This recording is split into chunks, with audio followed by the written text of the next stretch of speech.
Hello. Twin flame journey एक divine और sacred यात्रा है, जर्नी है जो कि गॉड या यूनिवर्स के हायर प्लान का हिस्सा होती है, ये आप जानते हैं। लेकिन अक्सर हम फील करते हैं कि चीजें डिले होती जा रही हैं, रीयूनियन पोस्टपोन होता जा रहा है। होता है कि नहीं? ऐसा फील कर रहे हैं कि नहीं? तो आज हम ये समझेंगे कि ऐसा क्यों होता है, जो हम चाहते हैं वो होता क्यों नहीं। हम कर तो रहे हैं इनर वर्क, क्यों भगवान डिले कर रहा है ये सारी चीजें। तो पहली बात है, डिवाइन टाइमिंग का प्रिंसिपल होता है, वो बिल्कुल अलग होता है।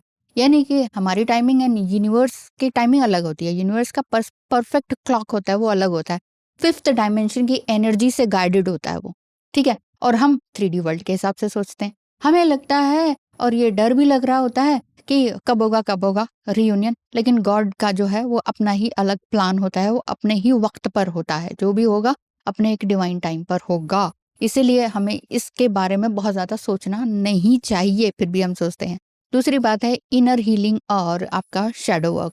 जब तक दोनों ट्विन फ्लेम्स अपने कार्मिक वुंड्स और इनर चाइल्ड ट्रॉमास को हील नहीं कर लेते हैं, knowingly and unknowingly union postpone होता रहेगा। हम चाहे जाने भी नहीं जाने कि अरे इसको चाइल्डहुड ट्रॉमा कहते हैं, लेकिन फिर भी हम चीजों को भुलाने की कोशिश करते हैं, चेंज करने की कोशिश करते हैं, हील करने की कोशिश करते हैं। तब डिवाइन मस्कुलाइन जब अपने चाइल्डहुड वुंड्स को पहचानेगा, अपने अंदर की कमियों को पहचानेंगे, उसके बाद जब वो उस पर काम करने लगेंगे, यानी कि दोनों ही ट्विन फ्लेम्स, तब जाके रियूनियन का टाइमिंग जो है यूनिवर्स या गॉड के टाइमिंग के हिसाब से अलाइंड होता चला जाता है।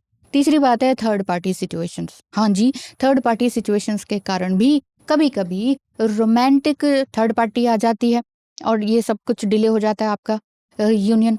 तो आप दोनों के बीच में डिस्टेंस क्रिएट करते हैं ये थर्ड पार्टी। ये सिचुएशंस एक्चुअली लेसन्स होती हैं आपके लिए कि अच्छा ये सब हो रहा है, तो ताकि ट्विन फ्लेम्स अपने वर्थ को समझ सकें, अपना रिस्पॉन्स करने की कला को समझ सकें। इस वजह से आपके जीवन में थर्ड पार्टी सिचुएशंस आती हैं। थर्ड पार्टी सिचुएशंस में पेरेंट्स आ सकते हैं, कुछ और आ सकता है, कुछ भी हो सकता है, ठीक है। यदि आपको भी ट्विन फ्लेम से संबंधित कुछ जानकारी लेनी है, कंसल्टेशन लेनी है, टैरो बुक करवाना है, एस्ट्रोलॉजी करवानी है, रेकी हीलिंग करवानी है, कुछ भी ऐसा रिलेशनशिप बेस्ड गाइडेंस चाहिए, कंसल्टेशन वगैरह चाहिए, तो स्क्रीन पे दिखाए व्हाट्सएप नंबर पर मैसेज करें। चौथी बात है वर्कॉलिक हो जाना डिवाइन मस्कुलाइन का, या डिप्रेसिव हो जाना, या आपका भी हो सकता है, आपका पार्टनर या आप। करियर में कुछ खास ना हो पाना, सब कुछ डाउन चला जाना, आपकी एनर्जी डाउन हो जाना, सब कुछ अच्छा हो रहा था लेकिन एकदम डाउन हो जाना। दूसरी तरफ ये हो सकता है कि या तो डिप्रेशन में आ गए, या एंग्जाइटी में आ गए, या विक्टिमहुड माइंडसेट को अपना लिया, तो भी रीयूनियन जो है पोस्टपोन होता चला जाता है। और फिर आप यूनिवर्स को दोष देते रहते हैं, गॉड को दोष देते रहते हैं, या अपने पास्ट लाइफ के कर्मास को दोष देते रहते हैं कि ऐसा क्यों हो रहा है, हमारे ही कुछ ऐसे कर्मा होंगे। पांचवी बात है एक्सटर्नल नेगेटिविटी, यानी कि ब्लैक मैजिक हो सकता है, र्यूमर हो सकता है, स्पेल्स हो सकते हैं आप दोनों को अलग करने के लिए।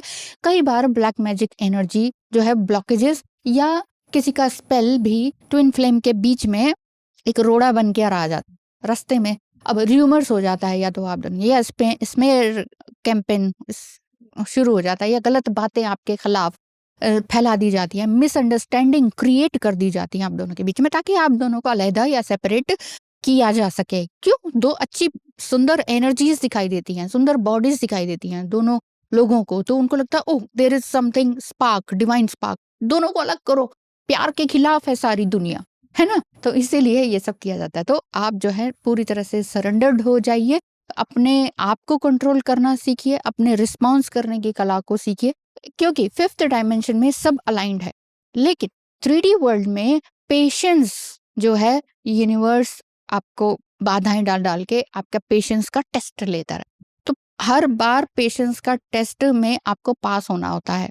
सातवीं बात है कि एनर्जी अलाइनमेंट की जरूरत पड़ती है। एनर्जी अलाइनमेंट, हाँ, अगर एक पार्टनर हायर वाइब्रेशन में है और दूसरा पार्टनर लोअर वाइब्रेशन में है, ज्यादातर डिवाइन मस्कुलाइन का रहता है, तो यूनिवर्स आपके रीयूनियन को डिले कर देता है। जब तक दोनों की एनर्जी की फ्रीक्वेंसी एक जैसी नहीं होगी, तब तक रीयूनियन डिले नहीं होगा।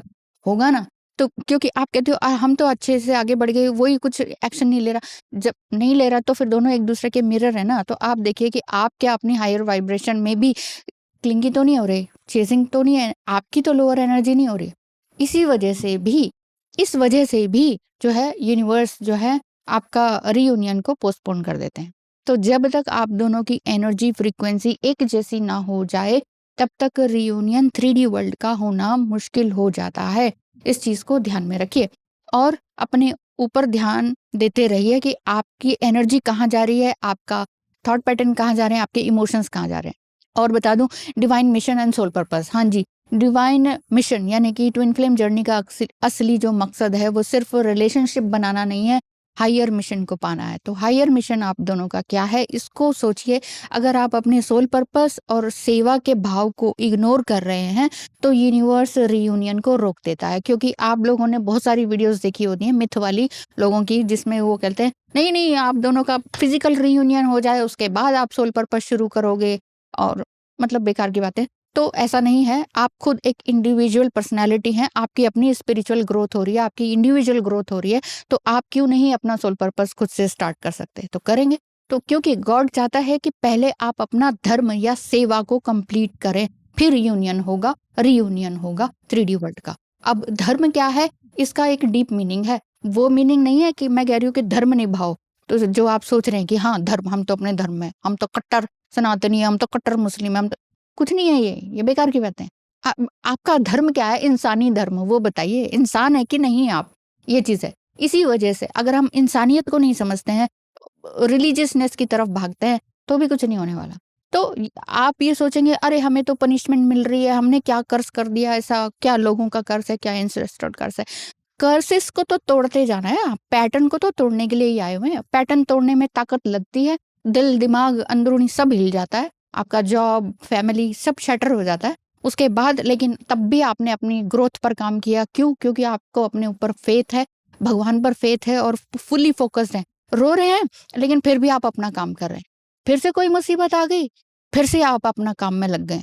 ठीक है, अभी अभी आपका अच्छी खुशी का मौका था, अभी दोपहर में 2 बजे और 4 बजे फिर कुछ ऐसा हो गया कि हाय मातम जैसा, कि क्या हो रहा है भगवान, तू कितना टेस्ट लेगा भगवान अंत समय तक टेस्ट लेगा। तो क्यों? ताकि आपका पेशेंस लेवल का टेस्ट होता है ये, ताकि आपका जो पेशेंस है ना वो और ज्यादा स्ट्रांग होता चले, आपकी सोल आत्मा वो और इवॉल्व हो जाए। इवॉल्व का मतलब ये थोड़ी है सब बड़ा अच्छे से सब अच्छा दिख रहा होता है। इवॉल्व का मतलब होता है जलना, आग का दरिया है, गालिब डूब कर जाना है।